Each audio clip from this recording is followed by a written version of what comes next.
After spending over 60 hours studying Walter Isaacson's biography of Elon Musk, one thing becomes crystal clear. Beyond all the noise, the tweets, and controversies, Musk has a set of timeless principles he's used across 30 years and 7 companies. These aren't random tactics. They're a system he repeats obsessively. Musk says he's wired for war. From his 20s to now, this hasn't changed. He can't stand calm periods. His default is urgency, conflict, and relentless motion forward. He plays strategy games not for fun, but to sharpen his tactical thinking. His foundation is first principles thinking. Don't accept how things are done, drill down to basic physics, and rebuild from there.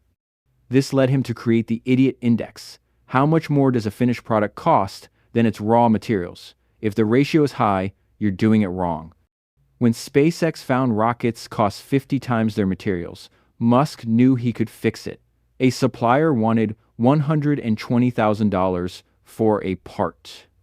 Musk compared it to a garage door opener and had his team make it for $5,000. Here's his core algorithm, 5 steps he repeats like a mantra. First, question every requirement. All requirements are recommendations except the laws of physics.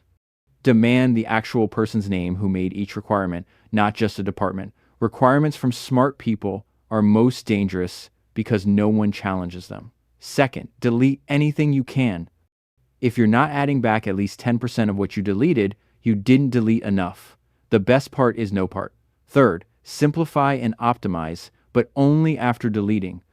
Most people optimize things that shouldn't exist. Fourth, accelerate cycle time, but only after the first 3 steps. Fifth, automate last. Tesla's biggest mistake was automating too early.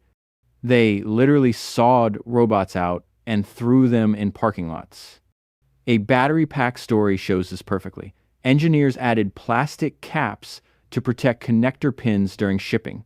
Musk asked who required this. No one could name a person. Delete them, he said. They never had a problem with bent pins. When Daimler executives visited Tesla expecting slides, they found a working electric smart car instead. It hit 60 miles per hour in 4 seconds. They invested $50 million on the spot. Musk said if they hadn't, Tesla would have died. This is showmanship as salesmanship. Musk demands you go to the problem physically. When Tesla's costs exploded, he called an employee and said, "I'm getting in my plane, picking you up in Chicago, and we're going to England to fix this." He flies to factory floors. He implemented walk to the red monitors, showing which assembly stations had problems. He'd walk straight there asking, "What's wrong? Who's in charge? Get them here now." Never separate design, engineering, and manufacturing. This appears in every company. If your hand touches a hot stove, you pull back instantly. But if it's someone else's hand, you're slower to react. He puts engineer desks right on assembly lines so they hear complaints immediately. People doing the work should be able to grab a designer and ask, "Why did you make it this way?" Musk is obsessed with cost control. The word cost appears 158 times in the book. Like Carnegie before him, he knows profits and prices fluctuate, but costs can be controlled and savings are permanent. He views time through burn rate. They burned $100,000 daily. Sometimes he wouldn't approve $2,000 for a part, demanding they find it cheaper. Other times, he'd spend $90,000 on a plane to save one workday. He's contemptuous of work-life balance. "I'm obsessive-compulsive by nature. What matters is winning, not in a small way." During production hell, he told employees, "Prepare for intensity greater than anything you've experienced. Revolutionizing industries isn't for the faint of heart." He slept under desks and on factory floors. In 2008, when both companies nearly died, he had nightly screaming terrors and would wake up vomiting from stress. It's not your job to make your team love you. That's counterproductive. Camaraderie makes it hard to challenge work. He tells managers, "You're not friends with engineers, you're the judge." If you're popular, that's bad. His logic is simple. Being nice to one underperformer hurts everyone else and risks the entire mission. Better to hurt one person's feelings than thousands. He churns through people constantly, bringing in fresh blood. He worries about employees who've made money and no longer hunger to stay all night working. He fires quickly and without sentiment. After firing someone who worked 18 years at SpaceX, he simply said, "Your time to retire is now." Musk knows shocking details about every part of his business. His co-founder said, Elon will surprise you by knowing more about your specialty than you do. He drills people on costs. What are the 5 worst parts? How much does the material cost? If you don't know off the top of your head, your resignation will be accepted immediately.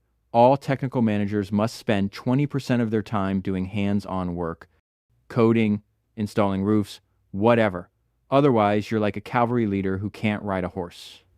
Even when it seemed like crazy talk, you'd believe him because he believed it. At 30, after being kicked out of 2 startups, he decided to build rockets to colonize Mars. People believed him. He frames everything with epic significance. Life can't just be about solving problems. It must be about pursuing great dreams. To have a base on Mars, people will probably die, just like settling America. But it will be incredibly inspiring. Musk starts with missions, not business models. Make mankind multiplanetary came first. The money gets figured out later and immediately reinvested.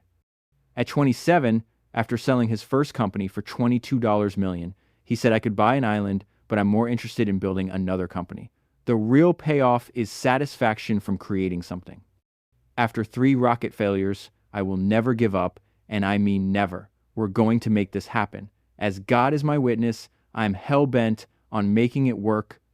Michael Moritz from Sequoia passed on Tesla, thinking competing with Toyota was impossible.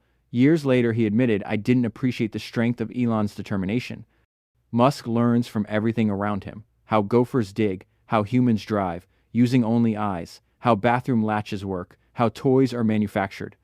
He looked at a toy Model S and noticed the underbody was one piece of cast metal. Why can't we do that? Engineers said, machines that big don't exist. Build one, he said. They created the world's largest casting machine. On Legos, they're accurate to within 10 microns. Car parts should be that way. Precision isn't expensive, it's about caring. He spends extensive time in silent thought. He'll sit motionless, staring at walls all night, complete darkness and silence, with no stimuli for 20 or 30 minutes. Your mind finds solutions you couldn't access otherwise. He also games for hours, not for fun, but to train strategic thinking. I am wired for war.